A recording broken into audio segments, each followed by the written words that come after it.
Take one. Did I do that properly? Okay.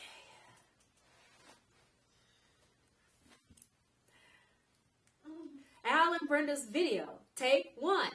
I just did that. I wasn't over here yet. Okay. Okay. So, welcome to Relationships with Al and Brenda. So, I'm Brenda. I'm Love. Al and Brenda? Yeah.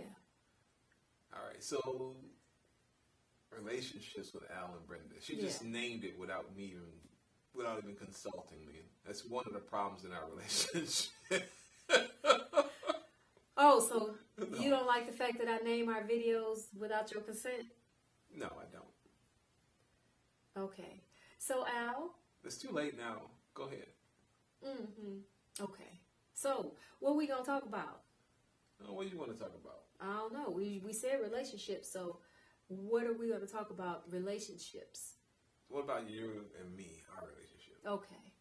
Do you think we have a good relationship? Yes. Okay. I think it's wonderful. You know, Al and I are together. We've been together almost 3 years now. And it's just a wonderful thing. Hold on a second. 3 years? Yeah. We've been together longer than 3 years. No. We've been together longer than 3 years. Okay. We've been married almost 3 years. We've been together? Almost 7 years. Jeez, oh Pete. And this is what our problem in our relationship is. She never remembers dates. Did I not say that we were ago. married almost 3 years? No, we have to replay that back again, but you said we've been together for 3 years. You didn't say nothing about being married. I almost want to curse. Express yourself. No, I can't do that. But anyhow, so our relationship, I tell people this story all the time that we know about how we met and how she had nothing to do with me and thought I was some creepy guy. Right? Yeah. Okay, now you admit to it. Well, he said, I'm agreeing to the fact that he tells a story all the time. No, that's not what you just agreed to. No. Because I didn't call him creepy. Yes, you did. No. That was somebody who was around me that said he was creepy. And I told him that she said he was creepy. You agreed. So I did not. Oh, you did too. No. Anyhow, what? You did. No, I didn't. Yes, she did. No, I didn't. She did. Anyhow, in relationships sometimes, people always think that truth is the best medicine for relationships. Do you agree with that? Yes, I do. 100% truth. Yes. All right. You heard it from her, 100% truth. How many guys do you slept with? Ooh.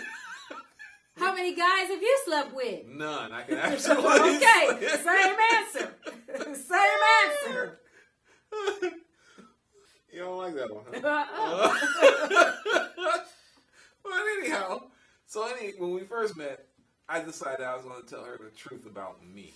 Everything she wanted to know, anything she wanted to know, I was going to be upfront, Johnny on the spot with it. It backfired. It did. That's why she called me the creepy guy. Couldn't understand why some guy who didn't walk up to her and start lying like all the other guys did would tell him the truth about himself. But that was always my MO. I always told the truth. I didn't lie. In any relationship I've ever had. Yeah, he's right. He didn't lie. No, I didn't. He didn't lie. But she didn't like it. You didn't. You know, I don't know. Sometimes you have to think about it. But I'm truly glad that Have you seen me? What is there to think about? I'm truly glad that he told the truth. Just totally avoid the question.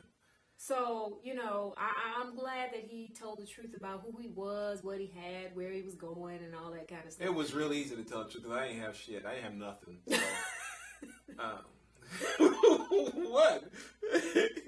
So, I noticed that when we get in front of the camera, you talk a little more nasal. You kind of putting on airs for people. Why don't you relax and just be Al? This is the me. Al that is walking through the house, terrorizing people all the time. I'm doing a good job of it right now. But this is me, whether they believe it or not. Yeah. So anyway, when you understand how each sex communicates, male and female, it helps in relationships. It really does. And those John Gray books really helped. We're going to get away from Mr. Hi, John Gray. And he better send us a damn check, too. I tell you that. Because this is about relationships between you and me. And it all came about. This is brought to you by coronavirus. Because you sit in the house and you become stir crazy. Yeah. Yeah, pretty much. I mean, not that we're stir crazy for, well, we might be crazy for doing this, but it is what it is. And we just want to reach out to you and let you know that you're not alone. We're all together in this, you know, and basically, I know a lot of relationships, now that you all are in the house with each other all day long, are being tested every day. Trust me, and you need a little comic relief. For real, for real. I totally understand. Because sometimes, you know, people will do things, you know, because they're frustrated. They're stir crazy. You're in the house all day long. It's only been 3 days. Mm-hmm. It's only been 3 days. But you're not used to it. But you're not used to it. Because you're used to your husband or your wife getting up in the morning at a certain time, going to work, coming home. Maybe he or she has dinner on the table. Maybe not. Going to bed, taking a bath or a shower. Hopefully you do. Getting up and doing it all over again. Dropping the kids off at school or wherever they go. And not right now. Don't drop them off at school right now. No. They couldn't be too attached to them. They're young. Mm-hmm. Anyhow, it's a little different right now for everybody. So this is kind of like our outlet. And I don't know what the hell we're going to do with it. Right, right. To all those folks out there, I got to tell you, a few times on Facebook, we started arguments as far as just saying little statements and saying, oh, what would happen if we were all in the house together? What would you say to pick a fight? It was hilarious, I'm telling you. When did I do that? There was a Facebook thing that I was in. It was a group, all natural hair, and we just went off. It was hilarious. So little things like that helps you at least to lighten lighten the air, boost your morale, your spirit, or whatever, because, you know, there's a lot of things going on, and, you know, I don't want to keep it too serious, but we all know some of us are losing loved ones through this whole ordeal, and I say special prayers out there for everybody who's suffering right now, because this is serious. Even though we're sitting up here joking, this is a very serious issue. This came about because of the 6-foot rule. Mm-hmm. Yeah. She thought it meant stay away from me in the house, so she had me in the basement today. Yeah, I thought it meant, you know, stay within 6 feet of each other. No, you did not. You went away. I was in the basement and you were upstairs on Facebook. But anyhow, back to what I was saying, I think. What was I talking about? I don't know. It doesn't matter. How she dissed me and how I chased her across the state of Michigan. Okay. I really want to get this out there. What? Yeah. I'm not going to get you in trouble, am I? Wait, who? I don't know who the guy we was dating at the time I met you. That's over with now? Yeah, it's been over, you know, at least 24 hours. All right. Okay. I hope so. I hope it was longer than that. Shit, we've been in the house for 3 days. What the hell? You might be coronated up. What? Just go. Say something, man. I have been saying something the whole time, but for some reason.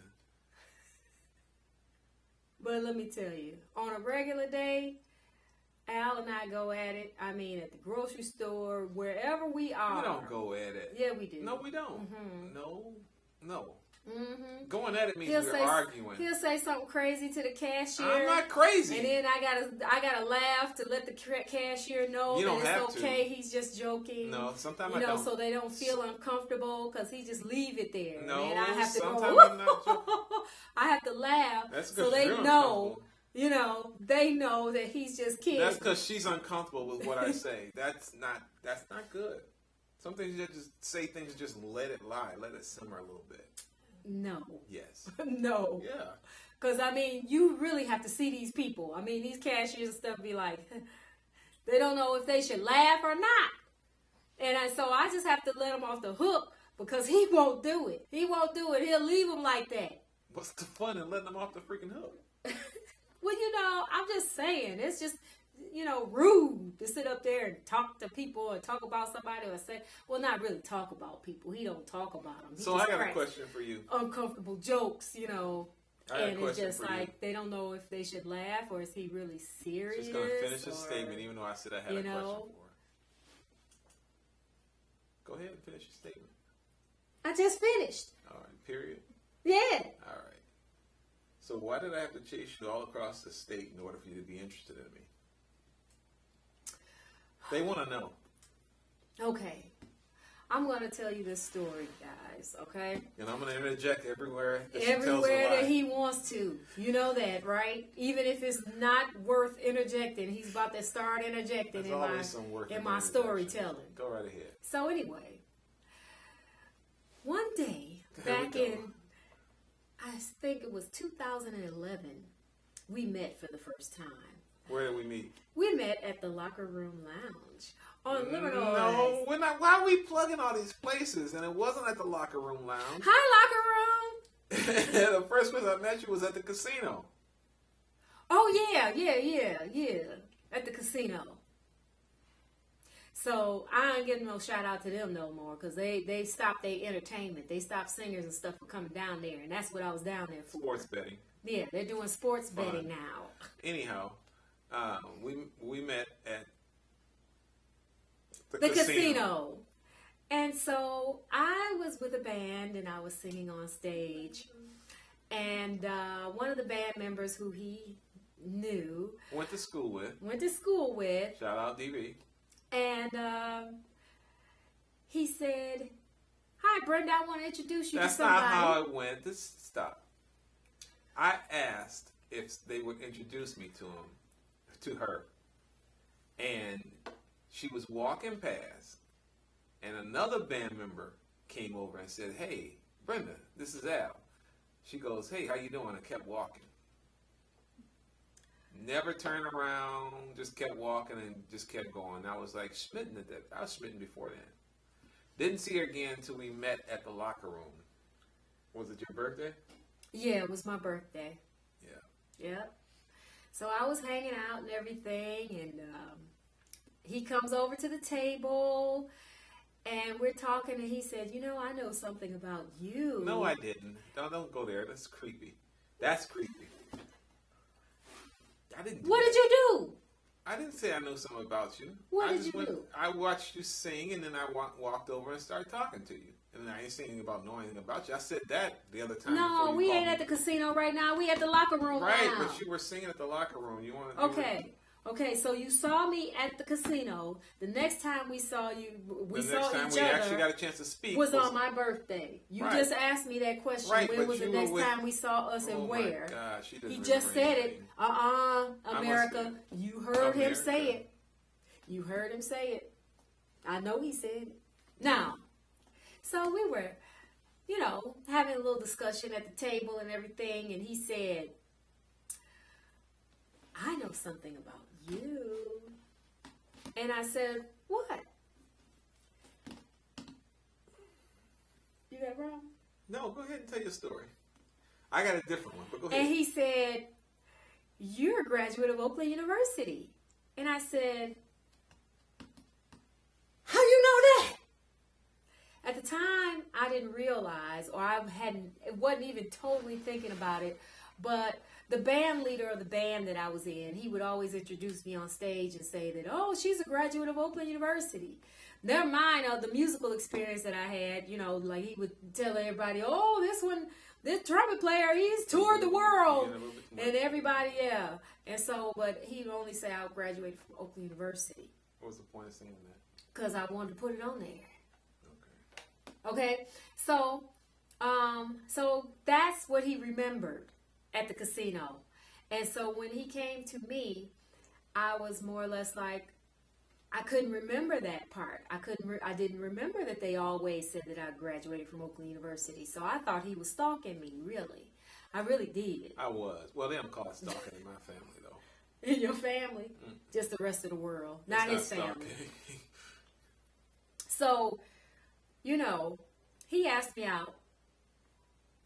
And she said, okay. I took her number, and she never went out with me. It wasn't that I never went out with him. I called you and you said you couldn't do it because your hair wasn't done. And asked if I could do it the next weekend. And I was out of town that next weekend. Okay. And you said, okay. And you didn't text me again. Okay. But I'm the creepy one. So, all the women out there understand something, right? Back then, I was, straightening my hair and everything. And you understand a bad hair day. And for some reason at the time, my hair was going through some issues. I had pneumonia before. And my hair just would not act right after that. So the smallest amount of moisture would just make it frizzy. So I didn't want to go out looking crazy. I have to represent. I ain't going out there. My mother had I am not going out there looking less than Brenda. My mother had a saying, you will miss your blessing if you don't act. Okay. So if you're out there and your hair ain't tight and some guy's asking you out, go out with his ass. I just had to wait on the next blessing because I was not going to get out there looking crazy. You almost missed it. In public. You almost, you weren't crazy? No. Look. What? So anyway, no, I didn't go out with him. Okay? And so we didn't talk after that, because he called me and I told him, I said, I'm sorry, I just can't do it. And so, and so he was saying, well, I don't care about your hair. Let's just hang out or whatever. So I was not in agreement with that. And so we didn't go. So that's what happened. What else happened after that? Nothing. I got pissed. Okay. He got pissed. We didn't speak again after that. And what happened after that is that I moved back to my hometown because my mom had gotten sick and she actually passed away. I went back home to take care of her. And so after she passed away, I moved back into the Detroit area. And I was hanging out at the locker room. Hey, locker room! And that's where I saw him again. I saw you first. Okay. No, he didn't. Yes, I did. Okay. Whatever. You couldn't have seen me first. Anyway. I saw you walk in the freaking door. Mm-hmm. We, this was one of our common hangouts that, they have open mic and we have a lot of fun there. So that was the first place that I wanted to go when I moved back, into this area because I knew I would know someone there and everything. And I went by myself. So when I got there, walk right in the club, right past my ass. I wouldn't say 2 words to her. Mm-hmm. And I turned to my friend and I said, "That chick right there. I've been trying to go out with her and talk to her, and she won't give me the time of day. I ain't saying shit to her." And he goes, "Why don't you go over and say something?" I said, "Nope, but I'm gonna send her a drink." Let me tell you how that really went. That's how it went. Let me tell you how it went. No, that's how it went. Let me tell you how it went. So anyway. Once I sat down in the club and I sat at a table, okay, him and his friend was over there and I saw him over there looking at me and his lips wasn't moving. It was like, he was talking to his friend and his friend gave it away because he was trying to pretend like he didn't even recognize me. His friend was like this, what, where? And then when his friend found my eyes, then he said, he gave it away. His friend did. So then after that, I waved or whatever. He waved. He sent a bottle of water to my table because I usually drank a lot of water. I didn't drink a whole lot of alcohol.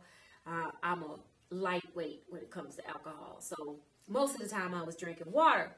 And so he sent a bottle of water to my table. So I was hanging out there and everything. And he didn't come to the table. He's right. He didn't come to the table. Okay. I got pride. So, but when I got ready to go, there was nobody else in there and that I knew except for him.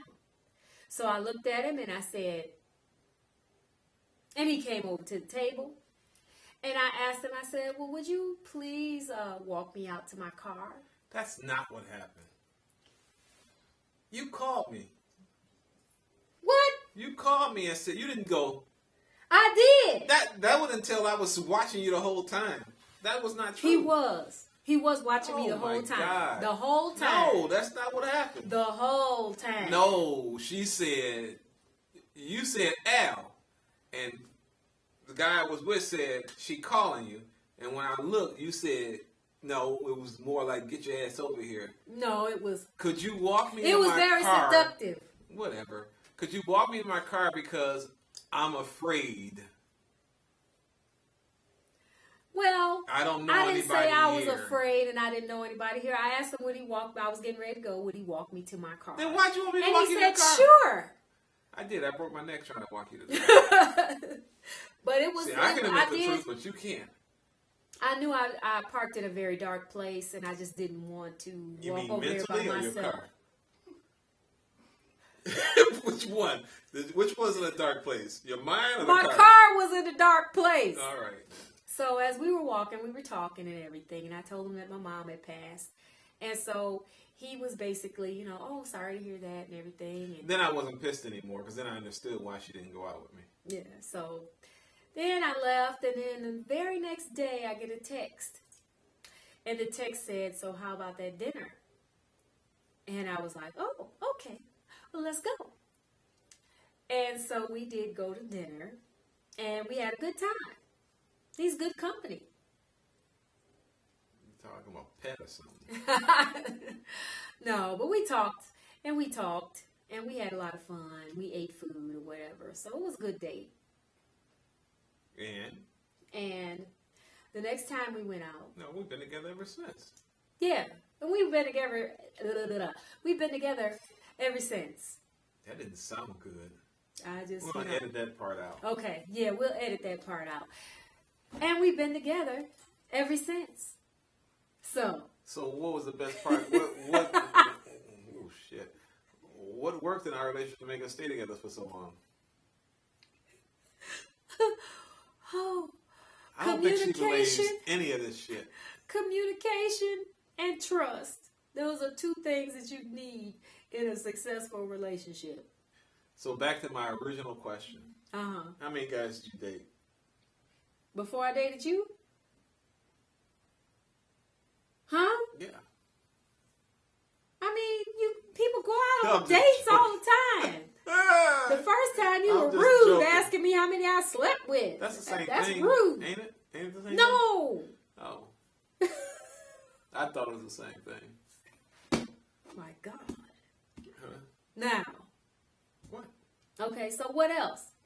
So we've been together ever since. How long have we been doing this? I don't know. How long have we been doing this? Oh, should we be done now? You want to shut it down? I think so. Okay, you want to watch it? We got to talk. We got to talk. Yeah. Okay, yeah. I guess we got to talk. Confused about how you met. Well, thank you very much, and we'll see you next time. Bye.